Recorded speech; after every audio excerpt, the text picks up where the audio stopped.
আসসালামু আলাইকুম ওয়া রাহমাতুল্লাহি ওয়া বারাকাতুহু। ইন্নাল হামদালিল্লাহি ওয়াহদা ওয়াসসালাতু ওয়াসসালামু আলা মান লা নাবিয়্যা বা'দা আম্মা বা'দ। সম্মানিত উপস্থিতি, আমি আপনাদের দিনী ভাই মিজান বিন আবুল হোসাইন আক্ষেপ নিয়ে বলছি তিনটা বিষয়।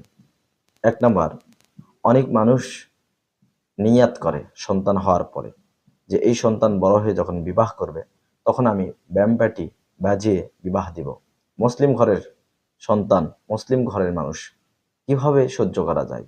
এবং সেই প্রতিশ্রুতি, সেই ওয়াদা বা সেই মানত পূরণ করে ঠিকই বিবাহের সময়তে ব্যামপার্টি বাজিয়ে হিন্দুদের মতো, একেবারে হিন্দুদের কালচার, হিন্দুদের দেবদেবীকে সন্তুষ্ট করতে যে দপ দপ আওয়াজ করে বাঁশি বাজিয়ে তারা যে ধ্বনি দেয়, ঠিক অনুরূপ ধ্বনি বাজে মুসলিমদের ঘরে। আফসোস, পরিতাপের বিষয়, মেনে নেওয়া যায় না, অসহ্য লাগে।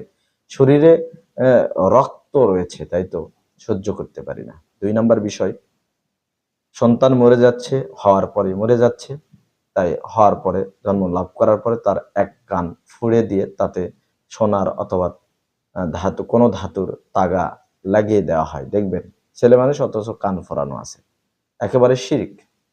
সে ধারণা করছে যে এটা ফোরানোর কারণে আমার সন্তানটা মারা যাবে না। আস্তাগফিরুল্লাহ।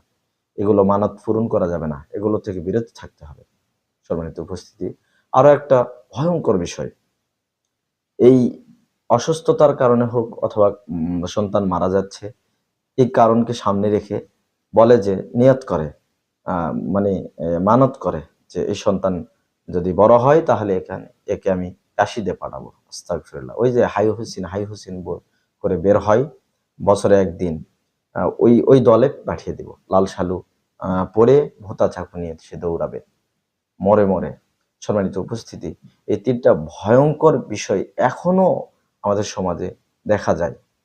আসুন এগুলো ভুল মানাত এখান থেকে বিরত থাকি। এগুলো হারাম, কাবিরা গুনাহ, শিরিক। এগুলো করলে জান্নাত তো দূরের কথা, জাহান্নামেই যেতে হবে, চিরস্থায়ী জাহান্নামে হতে হবে।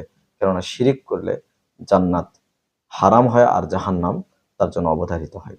আল্লাহ তাআলা আমাদেরকে, আমাদের সমাজকে এই তিনটা বিষয় বুঝে এই তিনটা খারাপ মানাত করা থেকে নিজেদেরকে নিবৃত থাকার মতো তৌফিক দান করুন। আমিন। ওয়া আখিরু দাওয়ানা আনিল হামদুলিল্লাহি রাব্বিল আলামিন। আসসালামু আলাইকুম ওয়া রাহমাতুল্লাহি ওয়া বারাকাতুহু।